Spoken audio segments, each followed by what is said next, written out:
Well, as you can see, I'm outside. It's bloody freezing, I'm not going to lie. The snow has now melted. My poor daffodils are battered by the snow. In fact, there's a load of snow over my herb basket. See, the state of this. And it's going in dark. Look at that. Ridiculous. I don't know what the British weather is doing. Well, I wanted to come on because I wanted to tell you something, but it's really difficult for me to talk about it, and I'm really stressed out, and my anxiety is through the roof.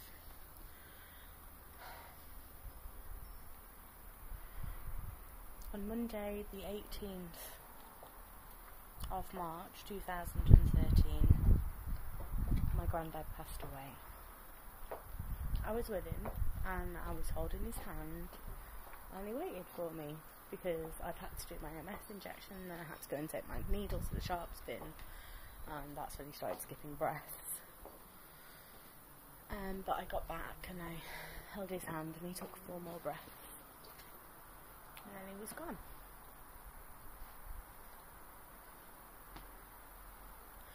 And I've had this week off work and you know, with a view to kind of getting to grips with it. But I haven't. It feels like he's on holiday. And on the 3rd of April we're having a humanist service for him because he was very much, he pretty much just believed that, you know, when the light went out, the light went out. And he didn't want any religious things going on, no pomp and circumstance. I need to speak at his funeral. We've got an open casket. He's in the chapel of rest at the minute. Oh well, he will be from tomorrow, type of thing. So I can go and see him, and I leave a calla lily with him. Because when we got married, when Philip and I got married, our pocket things, what are they called? The flowers that you put on your pocket. We had calla lilies. So I'm going to get him a white calla lily and go and see him tomorrow. And I was so grateful that I got an opportunity to sit with him, and I really opened up to him the day before and thanked him and told him how grateful I was that him and my gran had brought me up, and you know, because without them I would have been shafted. I really would have been shafted. I would have been in a children's home, and I don't know what my life would have been.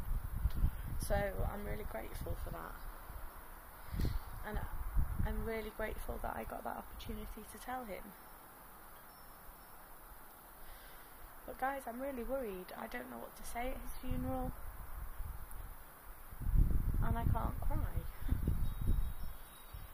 I've been seeing a therapist about this, and unfortunately the therapy literally finished on the Thursday after we found out that he was terminal, the 2nd week of March, on a Wednesday, and my therapy finished on the Thursday the next day, and then he died on the 18th. So it was like 2 weeks, or less than 2 weeks. And I'm glad he isn't suffering, but my god, I don't know what I'm going to do, to be honest. Because he's the guy. He's the guy I go to for like everything, every single thing.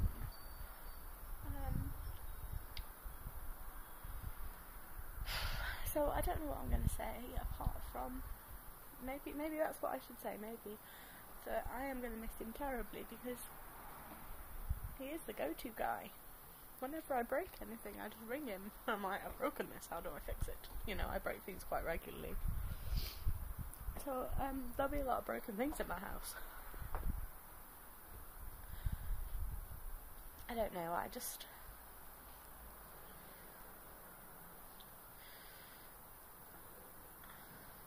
my therapist told me that I needed to keep a diary when she finished my treatment. because I'm now on a waiting list for some more treatment. So in the intervening time, she wanted me to keep a diary. But you know, I'm so stressed out that people will read it, and it doesn't make sense to me because I will make YouTube videos which are public to the entire world, and I can't keep a diary. And I think that's actually because I'm really scared of... In the diary, see, you can't lie, can you? There's no point, you're talking to yourself.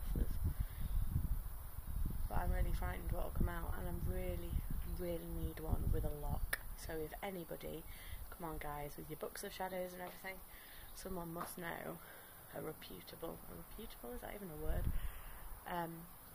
Place where I can get a lockable diary. All I want is a notebook, but it needs to have a padlock, because I've got some serious trust issues. And do you know what? You guys don't want to hear what's going on in here. You don't want to do it. So yeah, there is a new star in the heavens, and I know that he's there because I was in pieces on Monday night when it happened, and I'm never ever allowed to pour my own vodka ever again.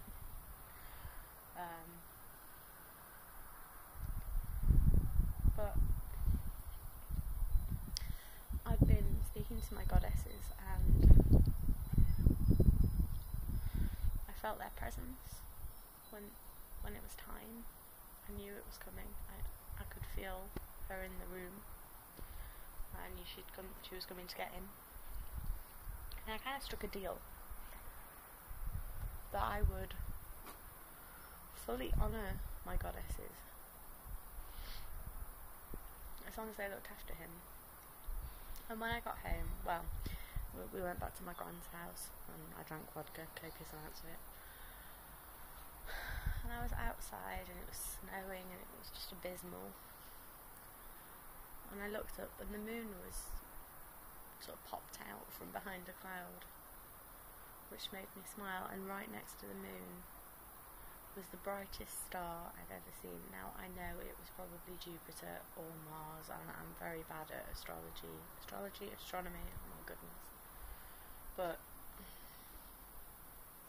to me, that was a signal that he was safe and he was okay. And I know he's always going to be in my heart.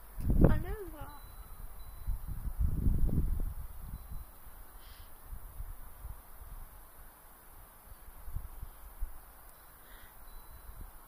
But he was the only man that... And I'm married, and this is a horrible thing to say, but he was my man. He was everything I seek in a man. Not in a creepy way, I just mean... God, I sound really creepy.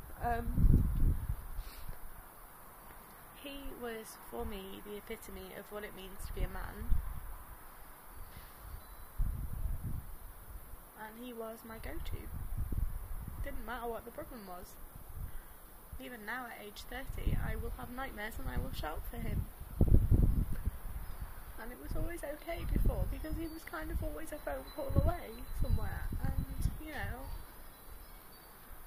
and now he's a bit further than a phone call, so I wanted to come on and talk to you guys, just talk to somebody, because I'm crap at talking to people about actually what's going on in my heart.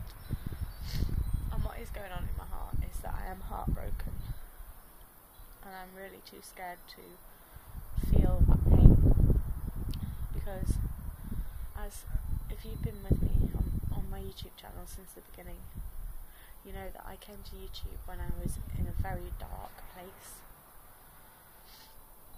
I don't want to go back there, and I'm really scared that if I connect with these emotions, it will send me back there. But then I'm equally scared that if I don't, that will just be more damaging. But life's a bitch. Right, I'm just totally rambling, and I've been wasting your time for like 10 minutes. So I'm going to go away. Plus, it's chuffing freezing. I am wearing like a t-shirt. So I'm going back in.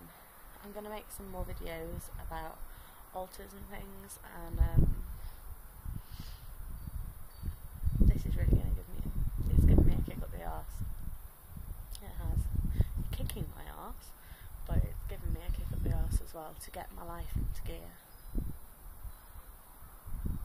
I have to make him proud. One way or another.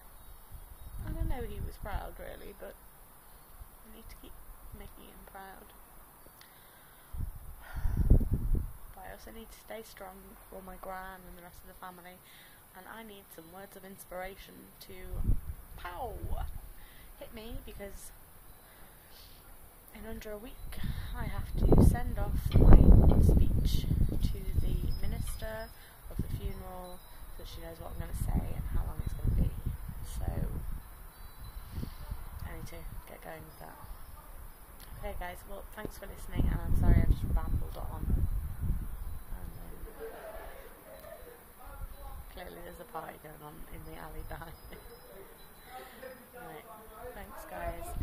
I feel a little bit better now actually. Let it be.